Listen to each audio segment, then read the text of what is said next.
It's TMNT time! Hello and welcome to another figure review. Today we're going to have a look at the Samurai Force Master. This is another one in the Samurai Force lineup, which is a bunch of unlicensed TMNT figures. We had a look at all of them, aka Donatello, just a while ago, and here we have Master, which you can probably already guess is another spin on Master Splinter. And this one looks really different. I mean, like, I talked about it in great length of the other video. I love that we're having different designs, like a new take on the TMNT, because like you can only do so much with the classics, the comic book, the TV shows and whatnot, and this is refreshing, and I like it. So let's have a look at the Master Splinter.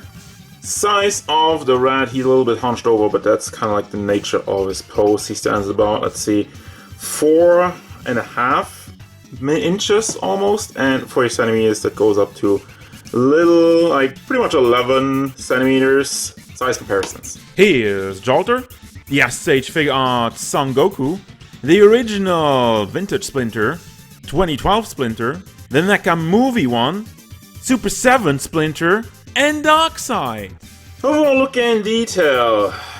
I wasn't too keen on getting this, I gotta be honest. I love the Turtles design, but for the rat, I don't know, I'm not the biggest fan of having these long freaking limbs, especially on the arms. And while you do have the claws, which does make sense, but overall, let's have a look at the face sculpt. It does look like a rat. Maybe a little bit too much like a rat. Maybe that's a thing. I don't know, but I do love the Payne on there.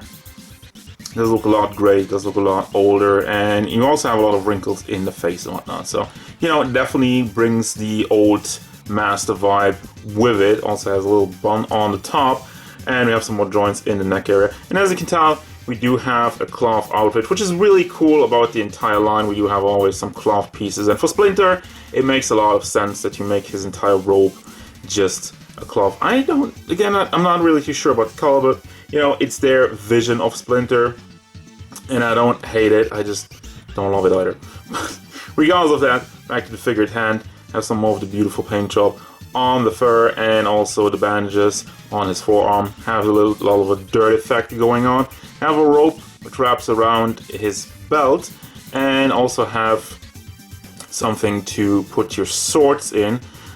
We do have a lot of things to hold on to the weapons, and he does come with a lot of accessories that make him look pretty different. So I look forward to putting him into that, but for the rest of the figure, we do have also the knees, which are bent by design, so we always hunched over.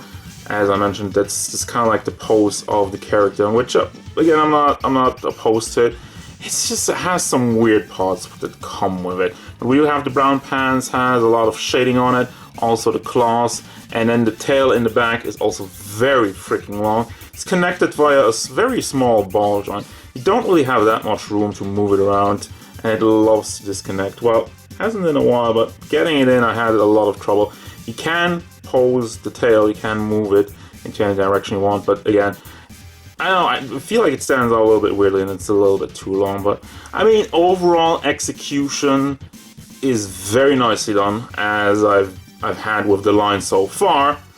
No complaints there, but you know, design-wise, you know, it's not really my greatest pick for a Splinter design, but that's just up to preference.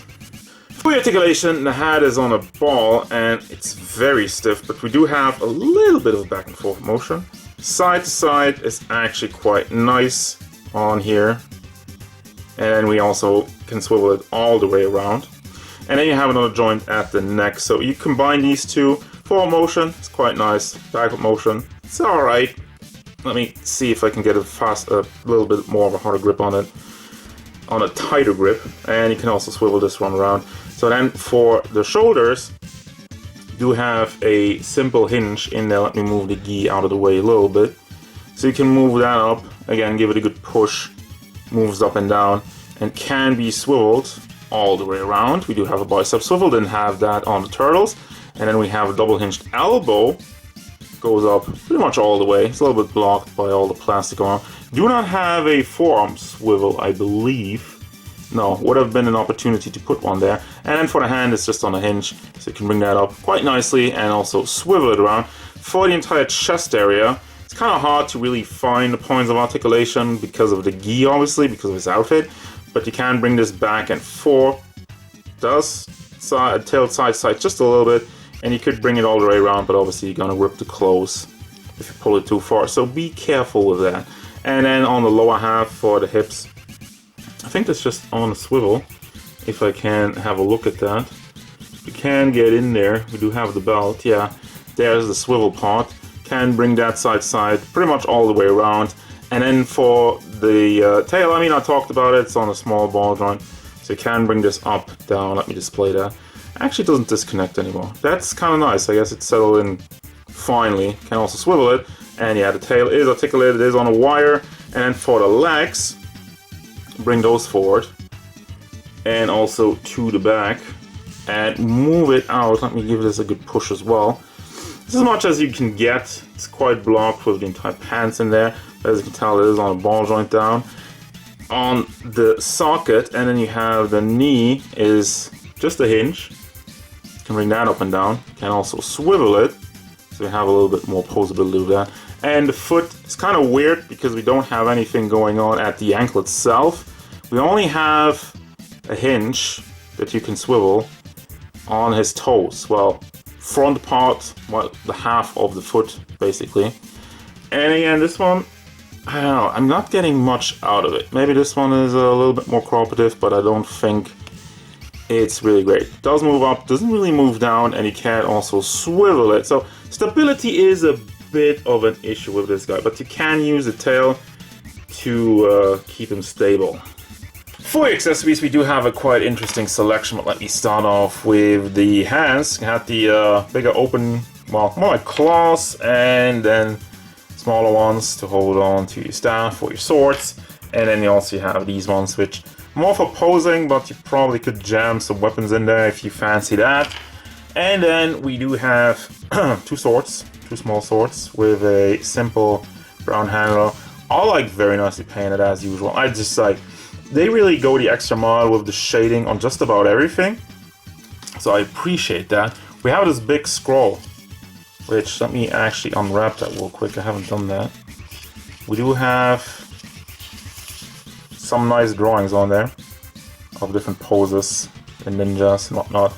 It looks really cool. I mean, I like this. And it's also, as you can tell, it's cloth, so it has a great look.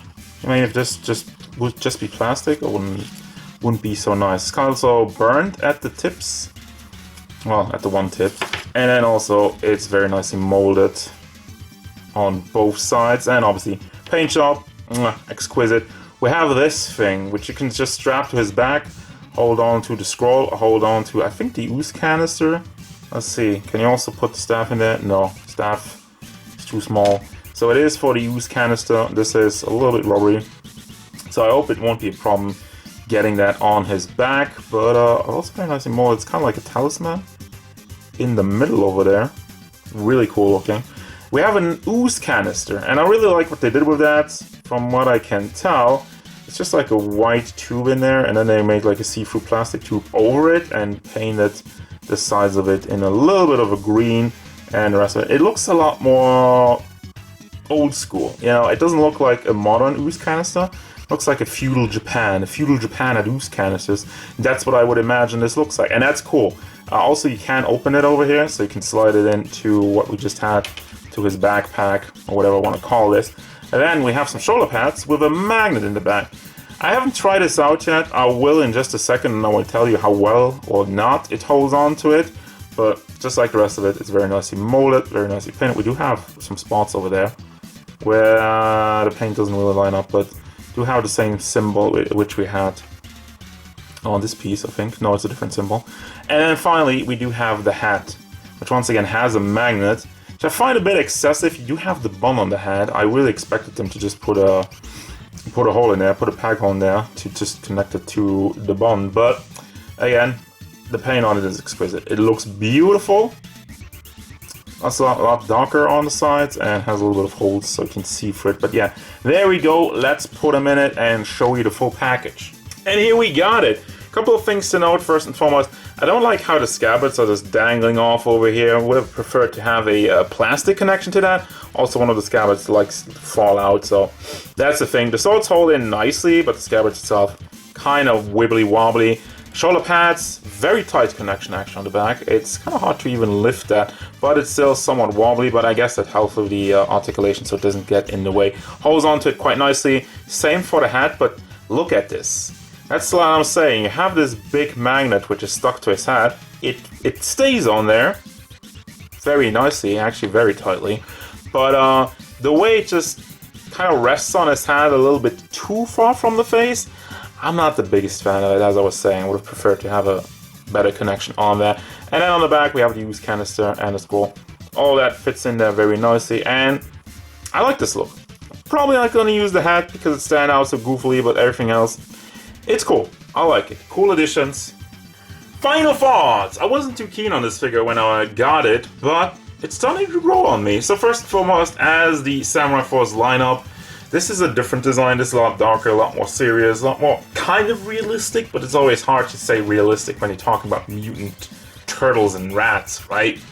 But I think the execution is done very, very well. I love the paint job on every Samurai Force figure so far. Articulation for this one, it's kind of hit and miss, but at least the joints are nice and tight, so you will be able to put them into some cool poses if you play around with it a little bit. I really like the accessories also. The shoulder pads are great, the hat not so much, but being able to store like the storage is always cool. Having the scroll and the ooze canister and basically being able to put all the weapons on this guy and not have like spare parts just lying around is really fun. Also something I forgot to mention for the holding hands, both holding hands, the big ones and the smaller ones, you have a hinge which moves side to side rather than up and down. What I mean by that is like your regular hinge is like that. Well, that's like the wrong hand. Freaking hell. So we got this one, which you can't move up and down, and this one's side to side, which helps with sword poses, and I like that, so no problem there. And yeah, overall, I do recommend the Master, even though at first I was like, I'm gonna get the 4 turtles and it's fine, but the Master really holds his own after all. That's gonna do it, guys. As usual, thank you very much for watching. Don't forget, if you enjoyed this review, hit it up with a like, and subscribe to the channel so you can stay tuned for more figure reviews, card game stuff, and whatever the Samurai Force Master wants.